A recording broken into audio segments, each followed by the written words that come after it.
This is 99% Invisible. I'm Roman Mars. On this show, we tell stories about what we make and what it says about us as humans. But we never rate those things on a 5-star scale. The Anthropocene Reviewed is here to correct that oversight. I love this show. It's by John Green. He's the author of best-selling books like The Fault in Our Stars and Turtles All the Way Down. He also makes some of the best stuff on YouTube with his brother Hank. Today, we're going to feature 2 of my favorite episodes of his new podcast that I think will be of particular interest to a 99PI listener. Plus, we'll have an interview with John about a lot of things like sports and learning to love pop music as an adult. I think you're really going to like it. After I got done talking with John, I just felt good all day about life. It was great. But first, here's an episode of the Anthropocene Reviewed. Hello and welcome to the Anthropocene Reviewed, a podcast where we review different facets of the human-centered planet on a 5-star scale. Today, I'll be reviewing a 17,000-year-old painting and the Taco Bell breakfast menu. Let's start with the painting. So, if you've ever been or had a child, you will likely already be familiar with hand stencils. They were the first figurative art made by both our kids. Somewhere between the ages of 2 and 3, my children spread the fingers of one hand out across a piece of paper, and then, with the help of a parent, traced their 5 fingers. I remember my son's face as he lifted his hand and looked absolutely shocked to see the shape of his hand still on the paper, a semi-permanent record of himself. I am extremely happy that my children are no longer 3, and yet to look at their little hands from those early artworks is to be inundated with a strange, soul-splitting joy. Those pictures remind me that they are not just growing up, but also growing away from me, running toward their own lives. But of course, that's meaning I am applying to their hand stencils, and that complicated relationship between art and its viewers is never more fraught than when we are looking deeply into the past. In September of 1940, an 18-year-old mechanic named Marcel Ravidat was walking his dog Robot in the countryside of southwestern France when the dog disappeared down a hole. Robot eventually returned, but the next day, Ravidat went to the spot with 3 friends to explore the hole, and after quite a bit of digging, they discovered a cave with walls covered with paintings, including over 900 paintings of animals, horses, stags, bison, and also species that are now extinct, including a woolly rhinoceros. The paintings were astonishingly detailed and vivid, with red, yellow, and black paint made from pulverized mineral pigments that were usually blown through a narrow tube, possibly a hollowed bone, onto the walls of the cave. It would eventually be established that these artworks were at least 17,000 years old. 2 of the boys who visited the cave that day were so profoundly moved by the art they saw that they camped outside the cave to protect it for over a year. After World War II, the French government took over protection of the site, and the cave was opened to the public in 1948. When Picasso saw the cave paintings on a visit that year, he reportedly said, "We have invented nothing." There are many mysteries at Lascaux. Why, for instance, are there no paintings of reindeer, which we know were the primary source of food for the Paleolithic humans who lived in that cave? Why were they so much more focused on painting animals than painting human forms? Why are certain areas of the cave filled with images, including pictures on the ceiling that required the building of scaffolding to create, while other areas have only a few paintings? And were the paintings spiritual? Here are our sacred animals? Or were they practical? Here is a guide to some of the animals that might kill you. Aside from the animals, there are nearly 1,000 abstract signs and shapes we cannot interpret, and also several negative hand stencils, as they are known by art historians. These are the paintings that most interest me. They were created by pressing one hand with fingers splayed against the wall of the cave, and then blowing pigment, leaving the area around the hand painted.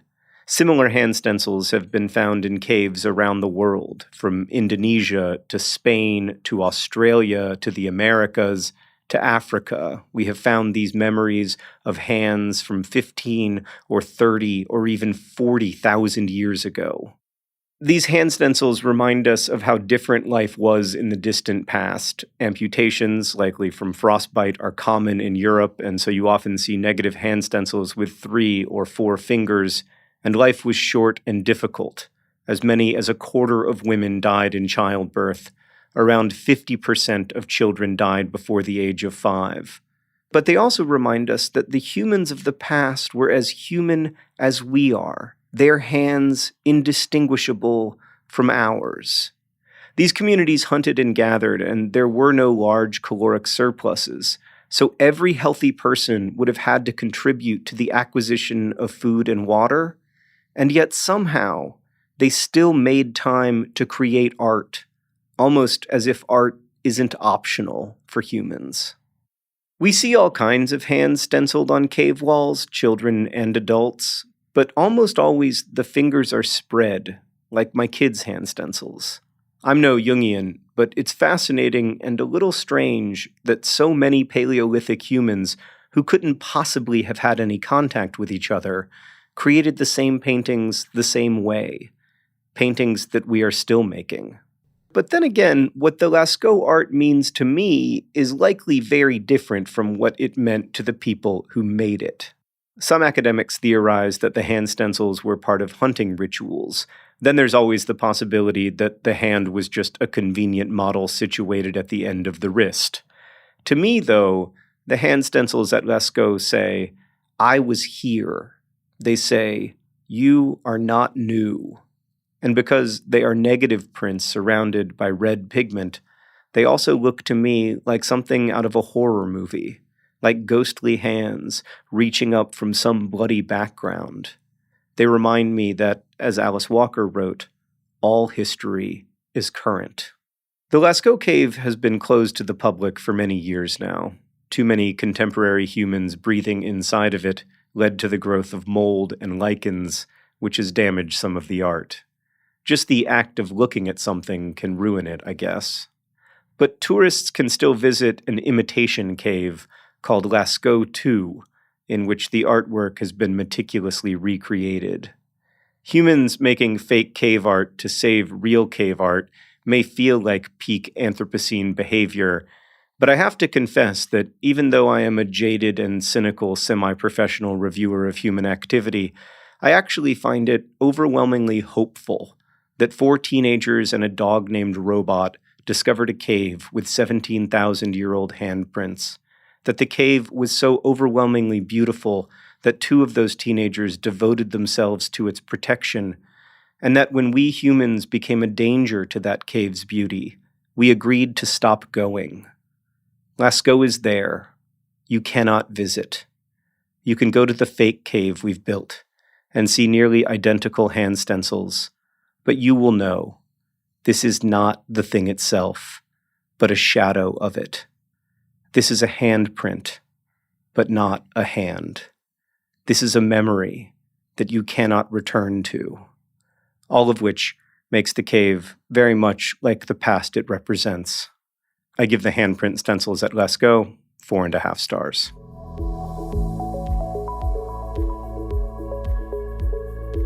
A few weeks ago, a listener to this podcast named Steven emailed me to ask if I would consider reviewing the Taco Bell breakfast menu. And that seemed like a good idea, albeit one that would require me to eat a fair bit at Taco Bell, which is a fast food restaurant chain with over 7,000 restaurants around the world that was founded by a Marine Corps veteran named Glenn Bell. Glenn did not start out as a taco guy. After serving in World War II, he returned to his native Southern California to seek his fortune in the burger business. He ran a restaurant in San Bernardino called Bell's Drive-In in 1948. His business did okay, but across the street, a family-owned Mexican restaurant called the Mitla Cafe was selling lots of tacos, including its famous hard-shell tacos. Bell would often eat at the Mitla Cafe and then go back to his hamburger stand and try to reverse engineer those popular tacos, but he could never figure it out. So eventually he became friends with the family that owned the Mitla, and they showed him the recipe. Bell started making tacos soon thereafter. Side note, the Mitla Cafe was the setting for an important moment in American history. In the early 1940s, public pools and other services were segregated in San Bernardino. Latinos couldn't swim at the pool or sit in certain sections of movie theaters. Some businesses had whites-only signs, and many schools were segregated. In a series of meetings held at the Mitla Cafe, Latino church and civic leaders developed a plan to sue the city of San Bernardino, and they won. In fact, the case, Lopez versus Secum, was cited by the Supreme Court in its famous Brown versus Board of Education decision that found segregated schools to be illegal. We'll return to Taco Bell momentarily, but one last note about the Mitla Cafe. It's still open, and today is run by the fourth generation of the family who founded it. I've eaten there, actually, and it will not surprise you to learn that their tacos are vastly, incalculably superior to Taco Bell tacos. But of course, Taco Bell isn't really in the business of being good. It aims to be good enough and consistent and inexpensive.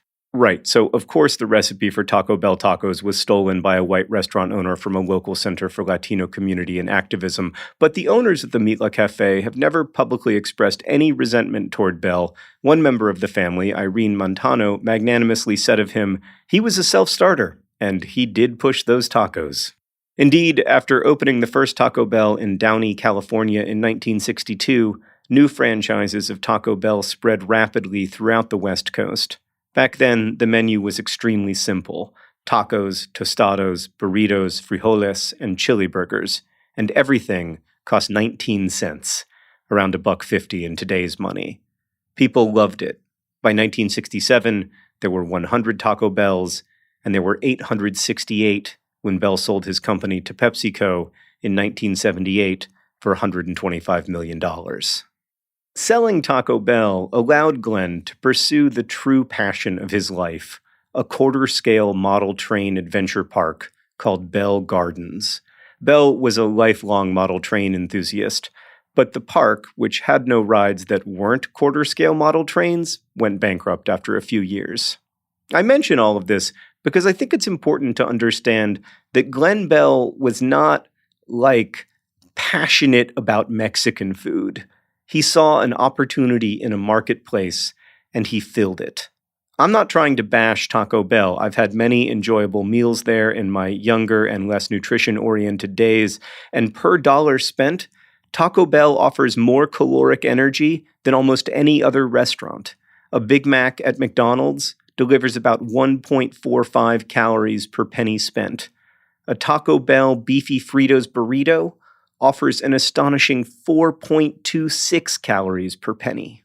Also, I recently ate a Taco Bell Beefy Fritos burrito under the guise of research for this review, and for about 5 minutes after eating it, I felt almost euphoric.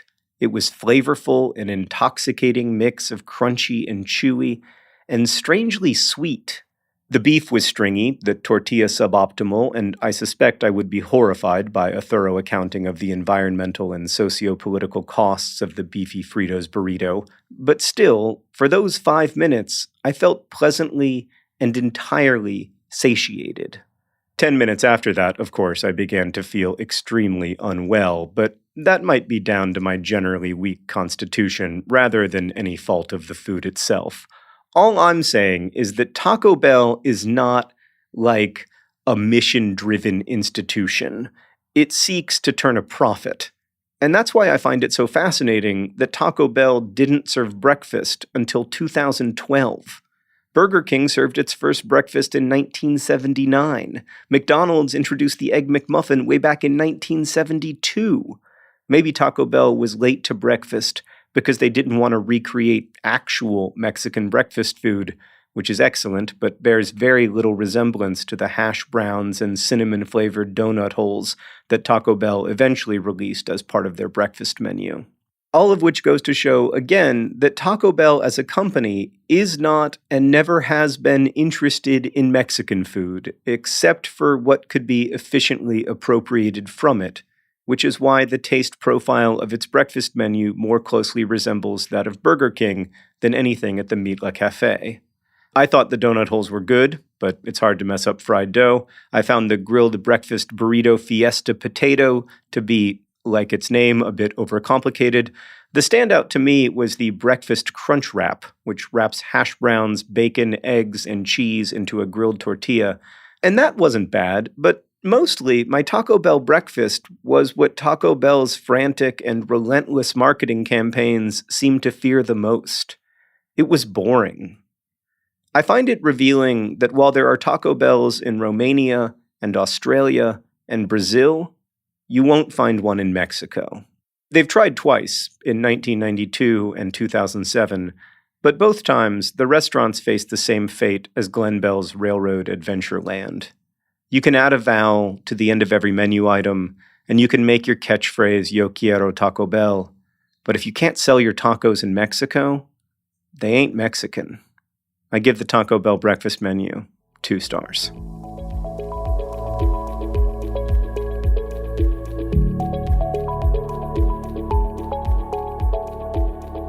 And now here's my interview with the creator of the Anthropocene Reviewed, John Green.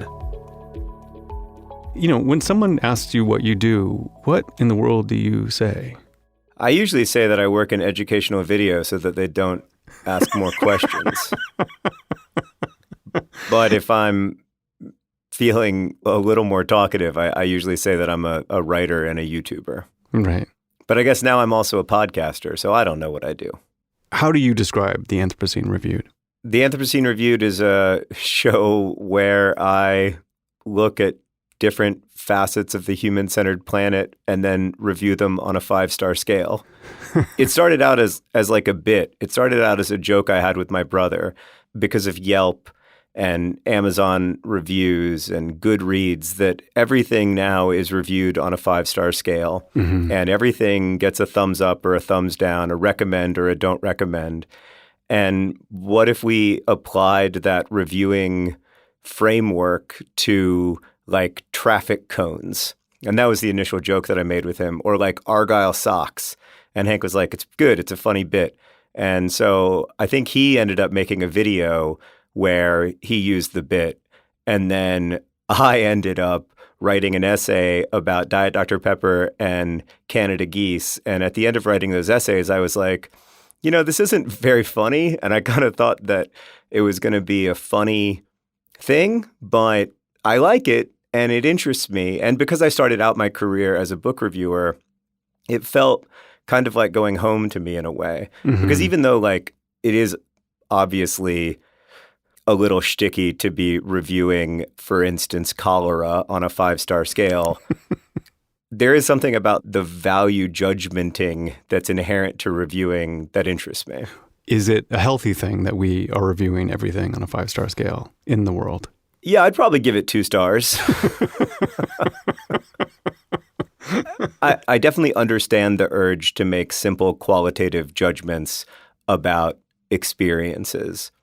But if you read 1-star Yelp reviews or you read 1-star Goodreads reviews, I think a lot of times there's some missing of nuance, to put it generously.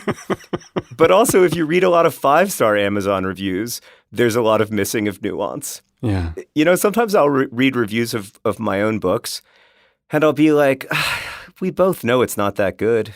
Like, I wish it were. I wish it were the book that you're describing. And I'm so grateful that like the book ended up in the hands of a reader so generous that they were able to make the book much better than the one I wrote.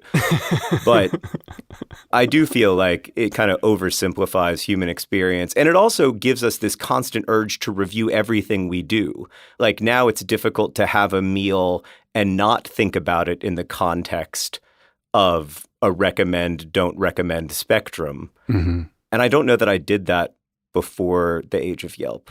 Right. So when I was talking to my producer, an editor on the show, his name is Chris Berube, we were talking about which stories to highlight of the Anthropocene Reviewed. I said, I think I want to do 2, cave paintings and Taco Bell breakfast menu and pennies and Piggly Wiggly. And he's like, oh, so 4. And I was like, no, those are 2.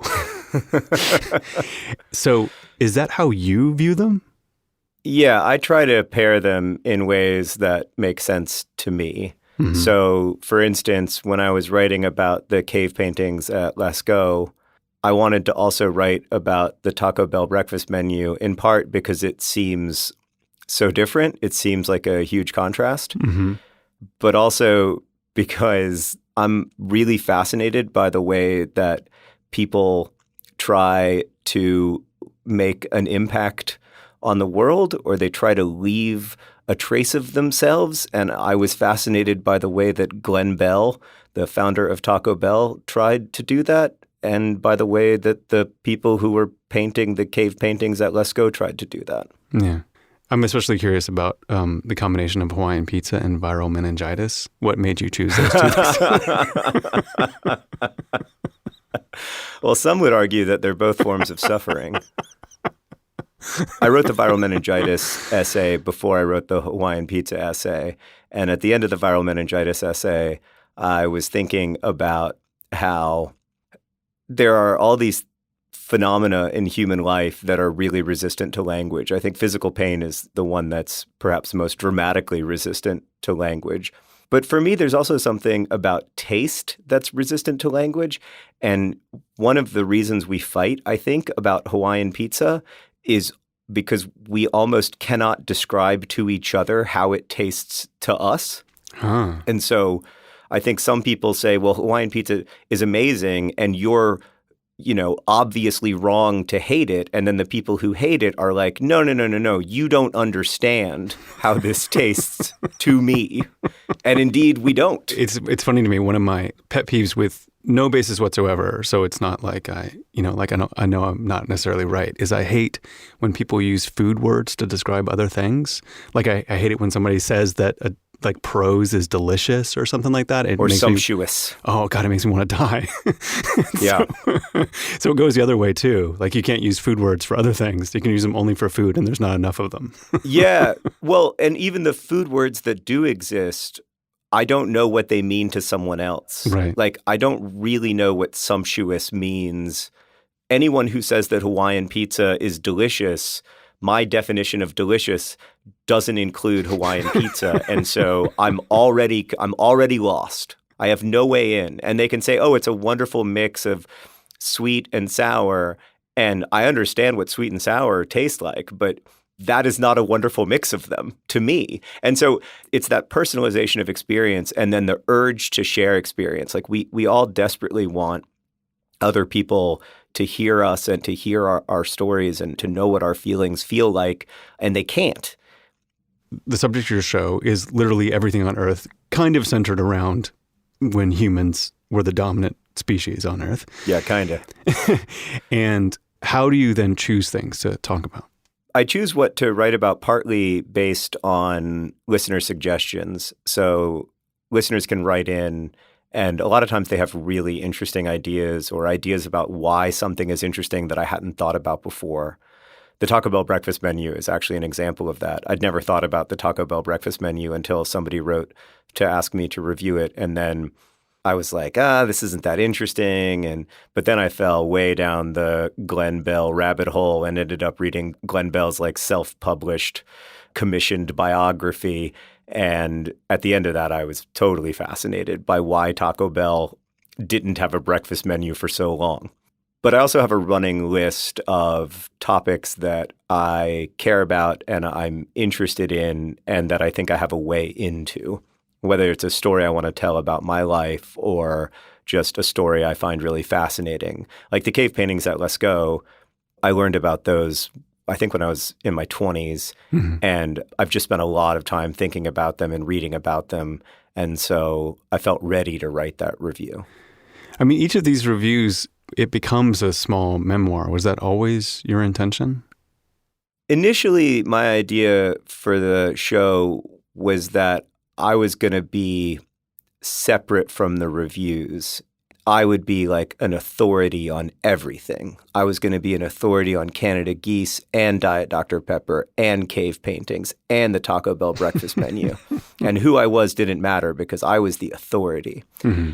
And my wife read the first couple of essays and she said, like, I don't buy you as an authoritative expert in the taste of Dr. Pepper.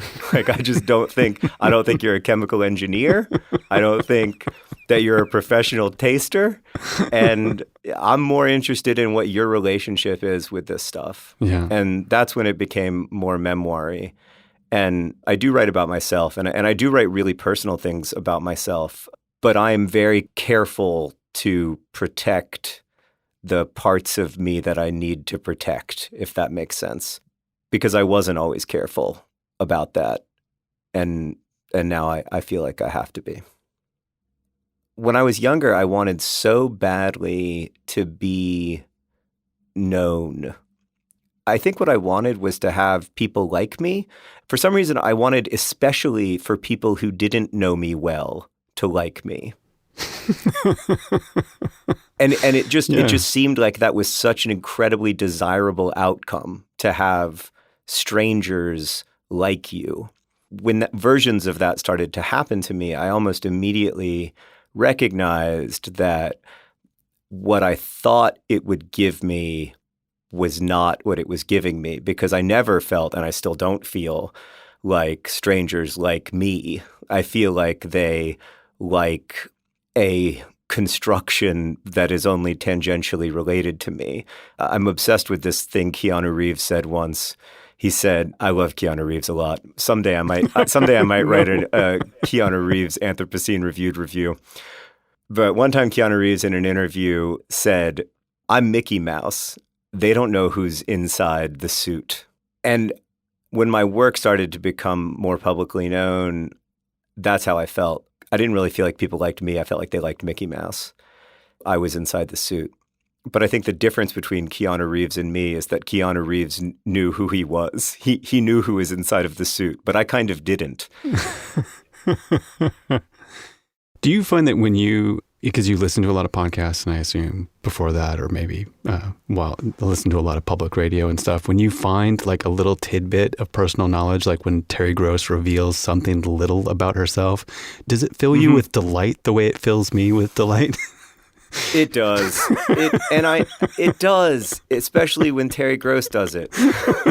Because I've been listening to Terry Gross for like 25 years. So when Terry Gross shares even the smallest detail about her life, I am completely, I love it. It's such a good feeling. I'm just like, oh, well, that makes sense. That's always what I think to myself. Describes the piles of CDs on some, I'm like, oh my God, she has towers of CDs in her house. Piles of CDs. Yes. Now I can picture the entire home. I mean, one of the things I've learned about you over time, and one of the things I think is fun is, and I don't know if I would have anticipated this from reading your books and other things and from Blog Brothers, but you love sports, or certain sports. I love sports. I mean, and because my growing up experience was that the people who loved sports were the people who hated me. Yeah, same. That these are not linked traits, but you've decoupled them for me in these ways that I found really profound. And so, you talk about penalty shootouts, or I know your love of AFC Wimbledon, and then the Indy 500, which it kind of floored me as a subject, the fact that you love the Indianapolis 500. I think that you could assemble the parts of your character, and I could construct a version of you that would hate the Indianapolis 500. Well, yeah, and a past me did hate the Indy 500, and a past me did hate sports. There's a line in my first novel, Looking for Alaska, that's something like, I hate sports and I hate people who play or support or participate in any way in the sports industrial complex. And that was taken right out of my high school self. I would watch people care about sports, and I would just think to myself, this is actually the dumbest thing that you can do with what Mary Oliver called your one wild and precious life. Like, this is the worst possible way for you to use your resources. If I've learned anything in adulthood, it's not to judge anyone else lest you become them. Because in the fullness of time, you will become all of the people that you claim to revile. I think what I love about sports is actually the same thing I love about going to church, which is not much to do with the ostensible topic at hand, but instead the pleasure and joy that comes from a bunch of people who otherwise might not have a lot in common orienting their love in the same direction. And I think there is a lot of value in that. And I think what I like about sports is the community aspect of it, which is why I enjoy the Indy 500 so much, because it's this huge gathering of all kinds of human beings. And the sport, to say that it's secondary would be an overstatement. I mean, there's no place in the Indianapolis 500 seating where you can see all of the Indianapolis 500. So it can't possibly be about the sport because you literally can't see the sport from inside the stadium. It has to be about something else. And I think what it's about is tradition and shared experience and being in a community. I think really, like, in the end, sports are about being together. Mm-hmm.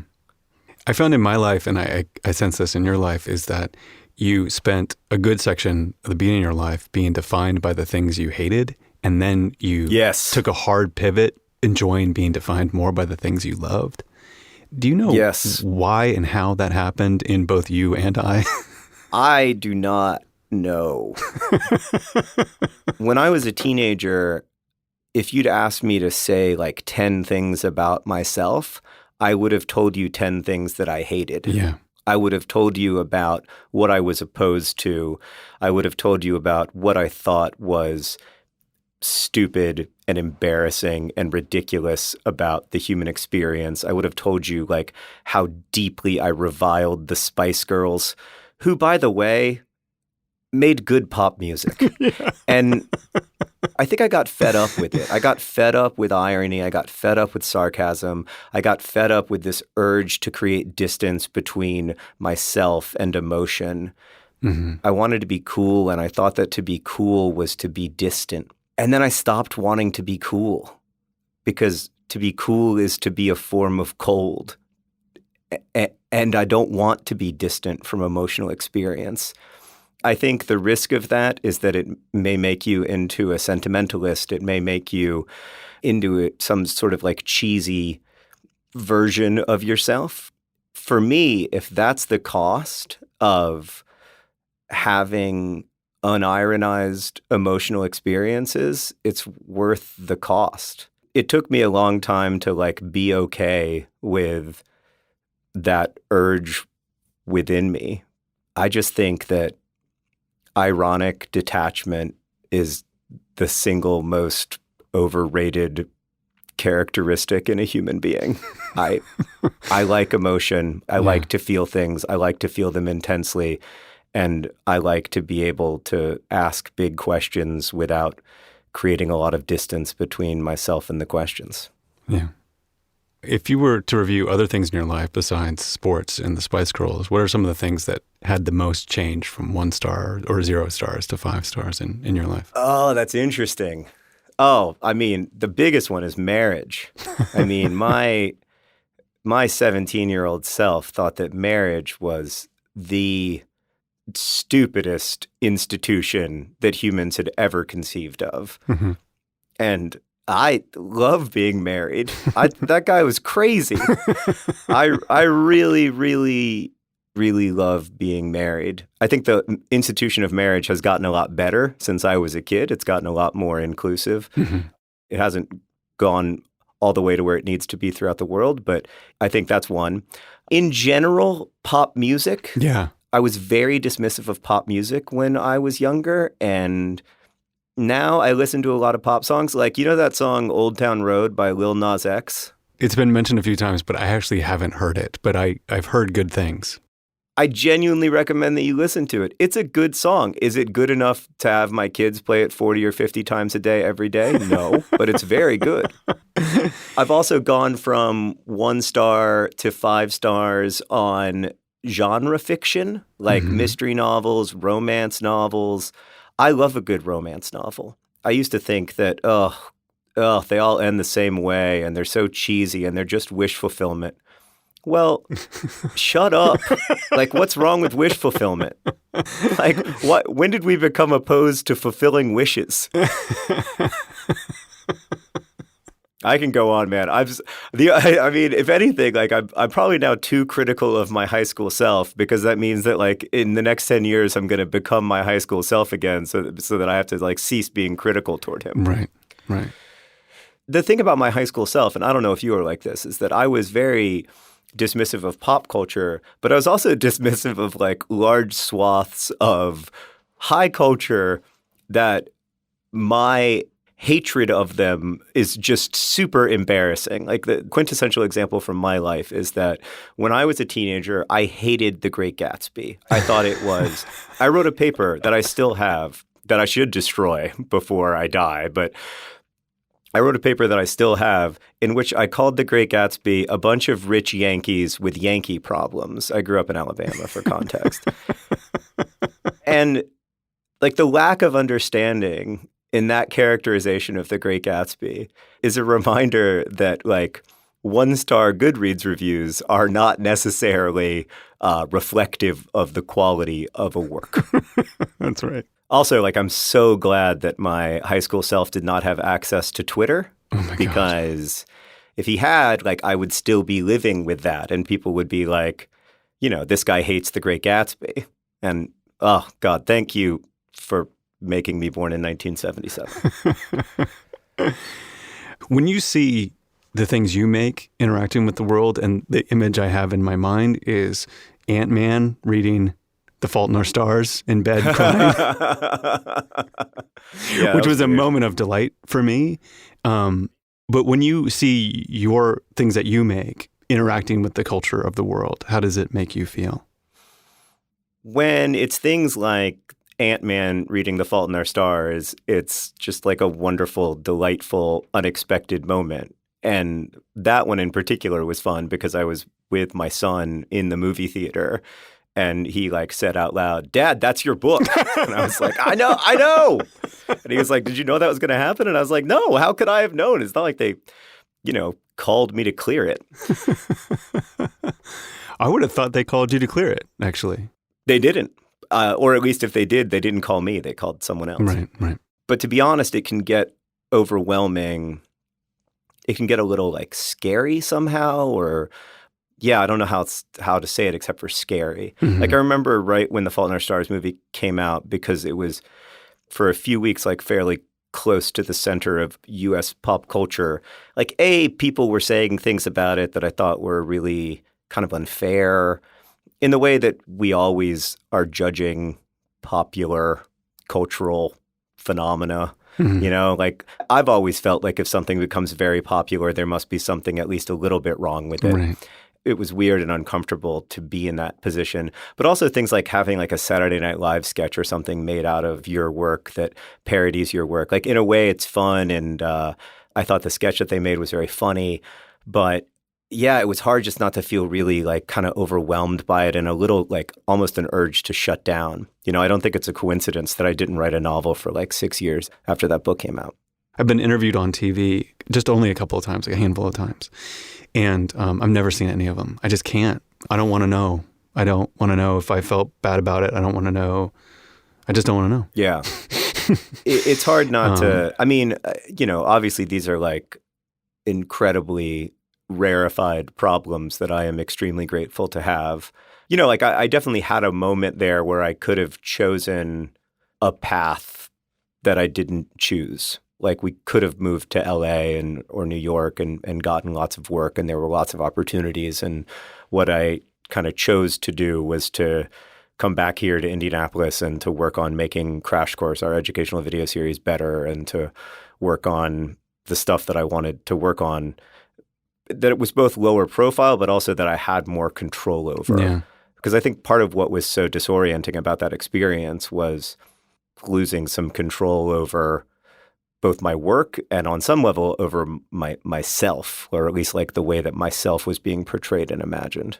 I'm really like interested in you deciding to sort of pull back and do Crash Course and stuff instead of doing punch up on some script or something, you know?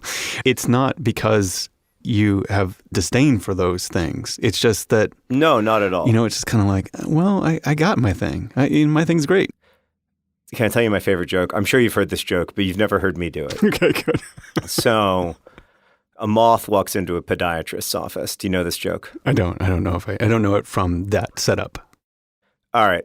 Then you don't know the joke. Okay. A moth walks into a podiatrist's office and the podiatrist says, "What seems to be the problem, moth?" And the moth says, "Oh, doc, if only there were one problem. I mean, my wife doesn't love me anymore. It's not just that she doesn't love me. I don't even remember a time when she did love me. My daughter has married a man whom I despise and who despises me. My son is a wretched failure. And to be honest, when I look at him, all I see is a reflection of my own failures. I just don't know how to go on, doc. I don't know. You know?" And the podiatrist says, "Oh, well, those seems like very serious problems, moth, but I'm a podiatrist. What brought you here today?" And the moth says, "Oh, the light was on." I love that joke because the joke is that moths are stupid and they just go where the light is on. But the other thing about the joke is that almost all the time, humans also just go where the light is on. And so I really love moments where humans don't go where the light is on. Mm-hmm. And I really try in my own life thinking hard about, am I doing this because I want to do it or am I doing this because the light is on? Yeah. So how would you rate our conversation on a 5-star scale? I mean, from my side, 4.5 stars, but I'm more worried about how you would rate it. Now I'm nervous. I could be giddy in the moment, but I'm thinking solid 5 stars. I don't mean to be one of those Amazon reviews that you're skeptical of. I really, truly enjoyed it. It's been great to talk to you.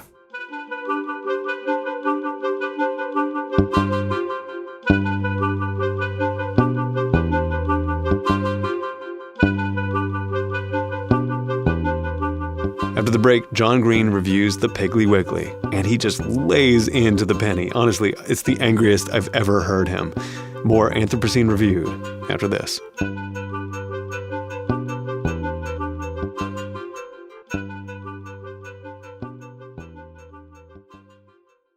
Here again is the Anthropocene Reviewed on 99% Invisible. Hello, and welcome to the Anthropocene Reviewed, a podcast where we review different facets of the human-centered planet on a 5-star scale. My name is John Green, and today I'll be reviewing pennies, an ostensible form of currency here in the United States, and the grocery store chain Piggly Wiggly.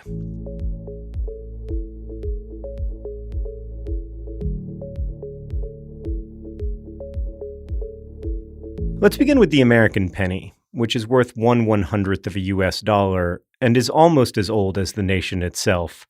The first US penny was minted in 1793. It was made of copper, weighed about half an ounce, and was the size of a contemporary $1 coin, which, come to think of it, is a useless comparison since nobody uses $1 coins, even though their adoption would save the United States hundreds of millions of dollars per year. But we're not here to review the 2-star $1 bill. We're here to review the penny, which since 1909 has featured the profiled face of U.S. President Abraham Lincoln. The penny was actually the first U.S. money to be stamped with a president's face. Many of the U.S.'s founders, including George Washington, felt it would be too monarchical to mint coins featuring U.S. leaders. In fact, the U.S. Mint Act of 1792 explicitly stated that one side of copper coins should state the denomination, and the other side should have a, quote, impression emblematic of liberty. Today's pennies weigh about a fifth of what the 18th century ones did, and while they're still coated in copper, pennies are now over 97% zinc, which is cheaper than copper. But even so, every 1-cent coin minted in the United States costs 1.82 cents to create. Last year, the U.S. Mint lost $69 million minting pennies. That would be annoying but forgivable if pennies served a purpose in our economy, but they don't. Money is supposed to facilitate the exchange of goods and services, which pennies manifestly fail to do. You can't use them in vending machines or parking meters, and if you attempt to use them to purchase goods or services, you will often be met with resistance, and for good reason. I mean, it requires over 2 pounds of pennies, around a kilogram, to purchase a single gallon of gasoline. And yet every year, the U.S. Mint makes more pennies than all other coins combined, not because we use them so often to buy things, but because we don't use them. We store them in jars or leave them in the terrifying netherworld of our cars' center consoles, and we throw them away by the million because pennies do not work as currency. Now, there are many arguments in favor of the continued production of the penny. I just don't find any of them convincing. Some argue, for instance, that in a penniless world, prices might go up, and that those price increases would disproportionately affect the poor, who are more likely to use cash in transactions. But in fact, eliminating the penny would not increase prices. We know this because many nations have already retired their penny equivalents without any problems, from the Netherlands to New Zealand.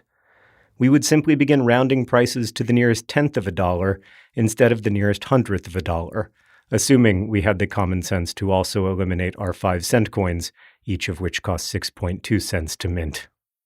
If anything, this system would benefit those who use cash because they would spend the same amount of money but no longer have to deal with pennies, which are so easy to receive as change and so difficult to spend.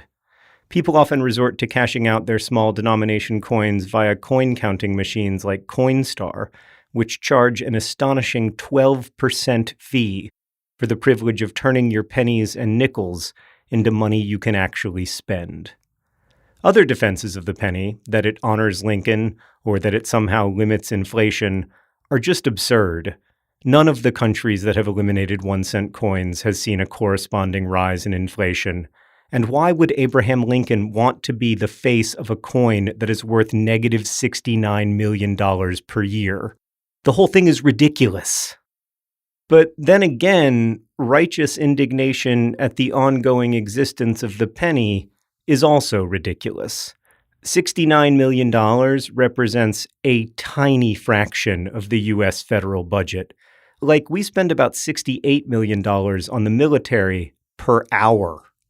We have much bigger problems than the penny. The United States is one of the only nations that has seen life expectancy decline in the past 2 years, despite the fact that we spend more on healthcare than any other country. Our massive economic inequality is inhibiting economic growth and limiting opportunity. Our political systems are far too profoundly influenced by moneyed interests. And eliminating the penny will fix none of that. But our failure to bid farewell to the penny seems to me indicative of a larger political failure.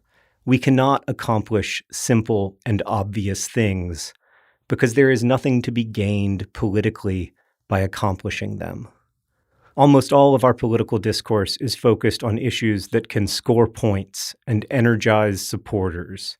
Should this Supreme Court nominee be approved is an issue that can drive donations. Should the penny be eliminated is not. In part because it's not very important, and in part because it's not very divisive. There is, of course, nothing surprising about the fact that Congress can't find the political will to eliminate pennies. I mean, if Congress were drowning, it would struggle to pass the Throw Congress Something That Floats Act. The U.S. political system is complex by design. Change is supposed to be difficult to enact. But I'm not convinced it should be this difficult. In 1857, the United States was only a few years away from a civil war. I know 160 years ago seems like ancient history, but consider this. 2 of the grandfathers of my grandfathers fought in that war, on opposite sides. I know history can feel settled, but we, the results of history, are anything but settled. So right, it's 1857. Political divisions over slavery are such that a year earlier, an abolitionist senator named Charles Sumner had been beaten with a cane nearly to death in the chamber of the United States Senate by a pro-slavery congressman named Preston Brooks, who, by the way, would go on to be reelected by his constituents. And yet even then, as the House divided against itself was learning that it could not stand, the United States Congress passed the Coinage Act of 1857 into law. Among other things, the act eliminated the halfpenny, which had become too small a monetary sum to be worth minting. At the time, the halfpenny was worth about 12 cents in today's money. To me, the ongoing existence of the penny symbolizes not only our inability to find common ground, but also our inability to acknowledge the places where common ground already exists. In fact, I think the only vaguely convincing case one can make for the penny is that as a nation, we all share it. No matter where you're from or what news outlet you rely upon, no matter your age or race or gender, we can all agree that the continued minting of the American penny is an absolute abomination. Maybe it's worth $69 million a year to have something that we can all dislike together. And anyway, there is something kind of American about putting our best president on our worst coin. I give the penny 1.5 stars.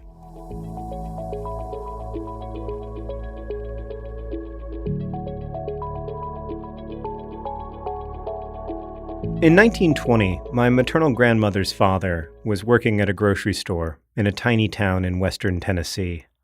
Like all U.S. grocery stores at the beginning of the 20th century, this one was full service. You walked in with a list of items you needed, and then the grocer, perhaps my great-grandfather, would gather those items. They'd weigh the flour or cornmeal or butter or tomatoes, wrap everything up for you, and then charge it to your account. You'd either wait for the clerk to finish your shopping for you, or for a small fee, you'd have your order delivered to your house later in the day. Like almost all grocery stores at the time, my great-grandfather's store also allowed customers to purchase food on credit, which the customer would then, usually, pay back over time. That store was supposed to be my great-grandfather's ticket out of poverty, but it didn't work out that way.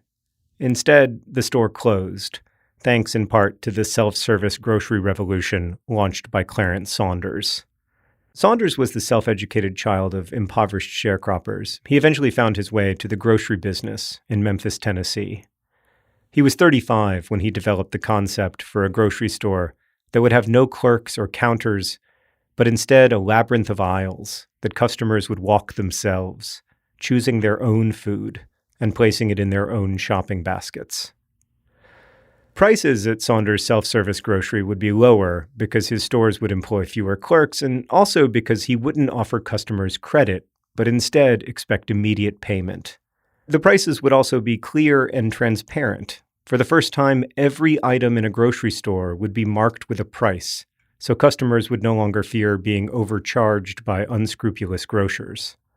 Saunders called his grocery store Piggly Wiggly. Why? Nobody knows. When asked where the name came from, Saunders once answered that it arrived from out of chaos and in direct contact with an individual's mind, which gives you a sense of the kind of guy he was.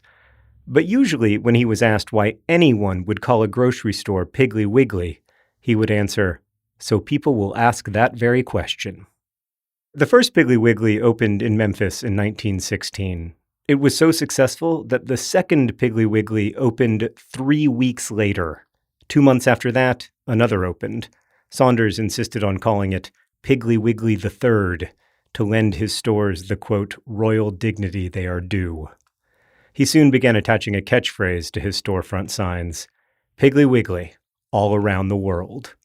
Of course, at the time, the stores were barely all around Memphis, but Saunders' business did grow phenomenally quickly. Within a year, there were 353 Piggly Wigglies around the United States. In newspaper advertisements, Saunders wrote of his self-service concept in nearly messianic terms. "One day, Memphis shall be proud of Piggly Wiggly," one ad read, "and it shall be said by all men that the Piggly Wigglies shall multiply and replenish the earth with more and cleaner things to eat." Another time, he wrote, "The mighty pulse of the throbbing today makes new things out of old and new things where was nothing before." Basically, Saunders spoke of Piggly Wiggly as today's Silicon Valley executives talk of their companies. We're not just making money here. We are replenishing the earth. Piggly Wiggly and the self-service grocery stores that followed did lower prices, which meant there was more to eat. They also changed the kinds of food that were readily available. To save costs and limit spoilage, Piggly Wiggly stocked less fresh produce than traditional grocery stores. Prepackaged, processed foods became more popular and less expensive, which altered American diets. Brand recognition also became extremely important because food companies had to appeal directly to shoppers, which led to the growth of consumer-oriented food advertising on radio and in newspapers, a phenomenon that Saunders understood better than almost anyone. During the late 19-teens and early 20s, Piggly Wiggly was the single largest newspaper advertiser in the United States. Of course, lower prices and fewer clerks also meant that many people lost their jobs, including my great-grandfather. There's nothing new about our fear that automation and increased efficiency will deprive humans of work. In one newspaper advertisement, Saunders imagined a woman torn between her longtime relationship with her friendly grocer and the low, low prices of Piggly Wiggly. The story concluded with Saunders appealing to a tradition even older than the full-service grocer, with his protagonist saying, "Now, away back many years, there had been a Dutch grandmother of mine who had been thrifty. The spirit of that old grandmother asserted itself just then within me and said, 'Business is business, and charity and alms are another.' Whereupon our shopper saw the light and converted to Piggly Wiggly." By 1922, there were over 1,000 Piggly Wiggly stores around the U.S., and shares in the company were listed on the New York Stock Exchange. Saunders was building a 36,000-square-foot mansion in Memphis and had endowed the school now known as Rhodes College. But the good times would not last. After a few Piggly Wiggly stores in the Northeast failed, investors began shorting the stock, betting that its price would fall. Saunders responded by trying to buy up all the available shares of Piggly Wiggly using borrowed money, but the gambit failed spectacularly, and Saunders lost control of Piggly Wiggly and went bankrupt. His vitriol at Wall Street short sellers presaged contemporary corporate titans just as his reliance on big advertising and hyper-efficiency did.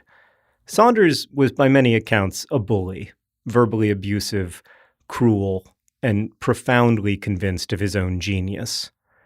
After losing control of the company, he wrote, "They have it all, everything I built, the greatest stores of their kind in the world.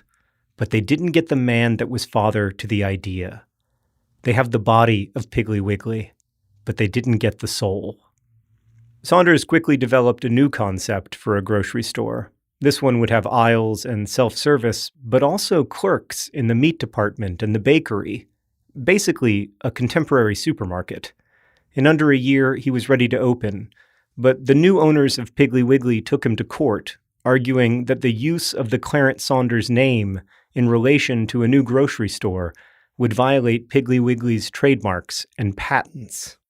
In response, Saunders defiantly named his new grocery store the Clarence Saunders Sole Owner of My Name Store. Perhaps the only business name worse than Piggly Wiggly. And yet, it succeeded tremendously, and Saunders made a second fortune as sole owner stores spread throughout the South. He went on to invest in a professional football team in Memphis, which he named the Clarence Saunders Sole Owner of My Name Tigers. Really. They played the Green Bay Packers and the Chicago Bears in front of huge crowds in Memphis, and they were invited to join the NFL. But Saunders declined because he didn't want to share revenue or send his team to away games. He promised to build a stadium for the Tigers that would seat over 30,000 people. "The stadium," he wrote, "will have skull and crossbones for my enemies who I have slain." But within a few years, the sole owner stores were crushed by the Depression, the football team was out of business, and he was broke again. Meanwhile, the soulless body of Piggly Wiggly was faring quite well without Saunders. By the supermarket chain's height in 1932, there were over 2,500 Piggly Wigglies in the United States. And even today, there are over 600, mostly in the South. Although, like many grocery stores, they are struggling under pressure from the likes of Walmart and Dollar General, which can undercut traditional grocery stores on price, partly by providing even less fresh food and fewer clerks than today's Piggly Wigglies do. These days, Piggly Wiggly ads tend to focus on tradition and the human touch. One North Alabama Piggly Wiggly TV spot from 1999 included this line: "At Piggly Wiggly, it's all about friends serving friends." A call to the kind of human-to-human relationships that Saunders ridiculed in that Dutch grandmother ad. The mighty pulse of the throbbing today does make new things out of old, but it also makes old things out of new. Today, food prices are lower relative to average wage than they've ever been in the United States. But our diets are often poor. The average American ingests more sugar and sodium than they should, largely because of processed, prepackaged foods. As for Clarence Saunders, he spent decades after his second bankruptcy trying to launch a new concept called the Key Doozle, a totally automated store that looked like a massive bank of vending machines and involved purchasing food with almost no human-to-human interaction. He was also one of the first business people to spend private money on newspaper advertising for political candidates, running ads, including virulently racist ones, for his preferred gubernatorial candidates. Saunders grew more vitriolic and unpredictable as he aged. He could never get the Key Doozle to work. The machinery broke down constantly, and people found the shopping experience slow and clunky. He eventually entered a sanitarium that treated people with anxiety and depression. The mansion Saunders built with his first fortune became the Pink Palace Museum, Memphis's science and history museum. The estate he built with his second fortune became Lichterman Nature Center. In 1936, the journalist Ernie Pyle said, "If Saunders lives long enough, Memphis will become the most beautiful city in the world, just with the things Saunders built and lost." But Saunders never made a third fortune. He died at the Wallace Sanitarium in 1953 at the age of 72. One obituary opined, "Some men achieve lasting fame through success. Others achieve it through failure." Saunders was a huckster. He committed securities fraud. He helped usher in an era of food that fills without nourishing. He was also a genius ahead of his time who understood the power of branding and efficiency. But mostly, when I think of Piggly Wiggly, I think of it swallowing up the small-town grocery stores, only to be swallowed itself by the likes of Walmart, which will in turn be swallowed by the likes of Amazon. Joyce called Ireland the sow that eats her farrow. But Ireland has nothing on American capitalism. I give Piggly Wiggly 2.5 stars.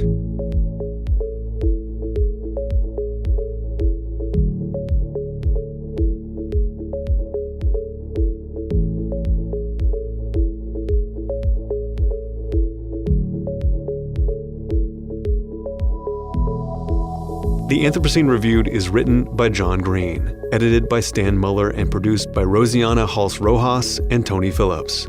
Joe Plord is their technical director. Hannes Brown makes the music. The Anthropocene Reviewed is a co-production of Complexly and WNYC Studios. Every episode is a gem. Find it and download it wherever you get your podcasts.